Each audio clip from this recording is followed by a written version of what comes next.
I was actually encouraged to speak here tonight because of my background in the civil rights movement.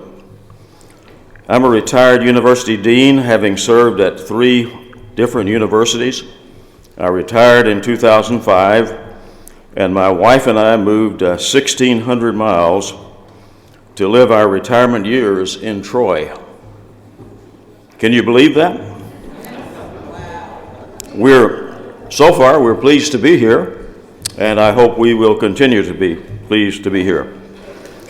I'm a native of Louisiana, and during my growing up years, I saw black people being demeaned by having to go to back doors to be served in restaurants, if they could be served at all, required to use separate restrooms and water fountains, and you're not going to believe this one, but being given worn-out shoes and clothing in payment for a day's work.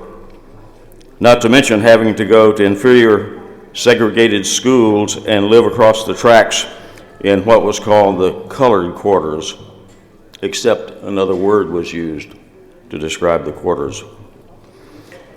Perhaps more relevant to the topic, and I admit that I'm going to give you some historical comments here, and I hope you'll bear with me.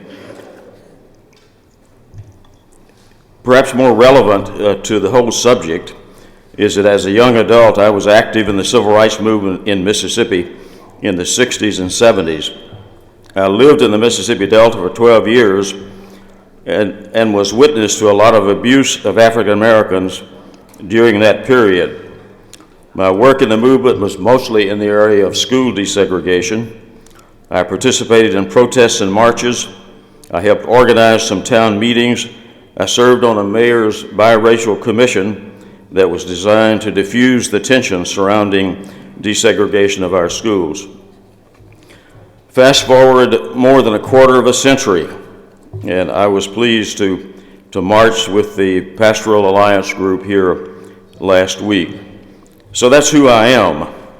Now, relating to today's issues in Troy, I'll be quick to say that I don't personally know exactly what happened at the Kokopelli Club on January 25 because I was not there.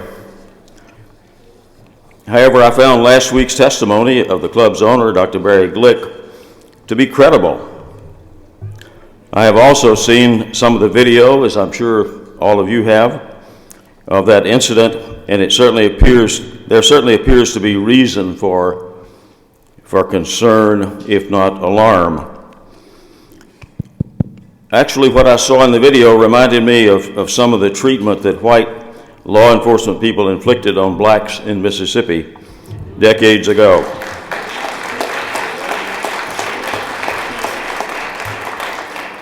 I really would like to believe, and I seriously would like to believe, that Barry Glick's dramatic comments about the activities of that evening were over-exaggerated. I would like to believe that, but I really don't.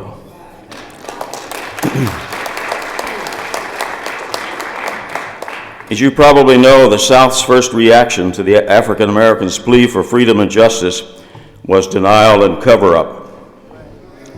Governors, state legislatures, mayors, city councils, county sheriffs, police chiefs, school superintendents, and others from Texas to Virginia insisted that there were no problems. Our separate but equal society provided black people the same opportunities as white people. That was a deliberate lie, and black people and most white people had known that most of their lives.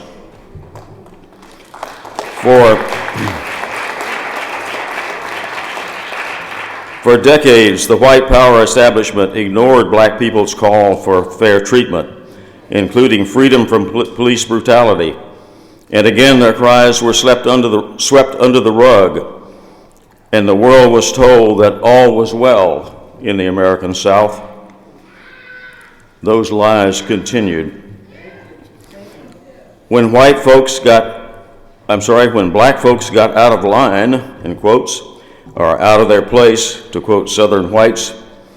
Many were lynched, often by the Klan, while governors, mayors, police chiefs, and others looked the other way, which of course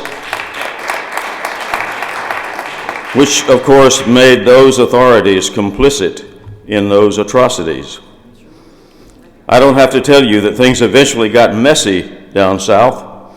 Black people finally had their fill of the cover-ups and lies. Most of all, they were fed up with several centuries of injustice and abuse. Most of the resulting race problems or race troubles in places such as Mississippi could have been avoided if mayors, police chiefs, and city councils had the wisdom to do the right thing. But they were not that wise. In fact, they were actually stupid bigots. Let us hope that, and let us pray even, that decades from now, people don't remember this period in Troy with such strong language. I would say to our leadership here, this is your time for real leadership in this community. I urge you to create a positive legacy for yourselves and for all of us.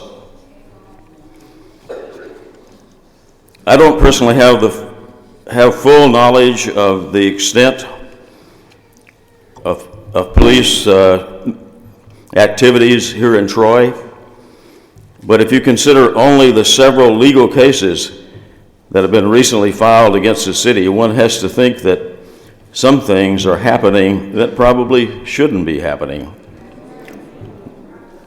As Attorney Terry Kindlon recently stated about Troy, where there is smoke, there is fire.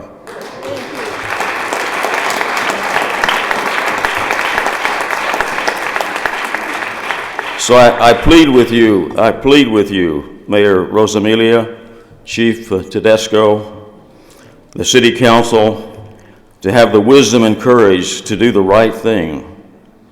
For heaven's sakes, don't try, as was done in the South, don't try to ignore, deny, and cover up. That's a grave mistake.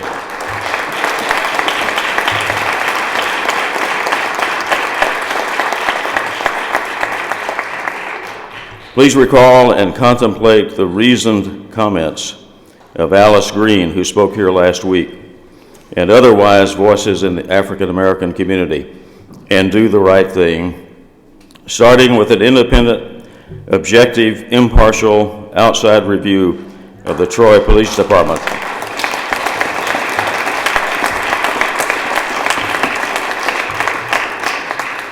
In spite of all that's been done over the past 75 years, racism is alive and well in this country.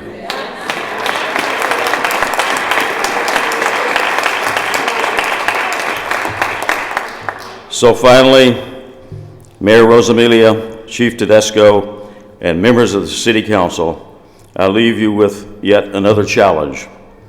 Do whatever you have to do. Everything you have to do to make sure that you eliminate racism, indeed bigotry of any sort, from the Troy Police Department and all of city government. We're counting on you to do the right thing, and I hope you will. Thank you.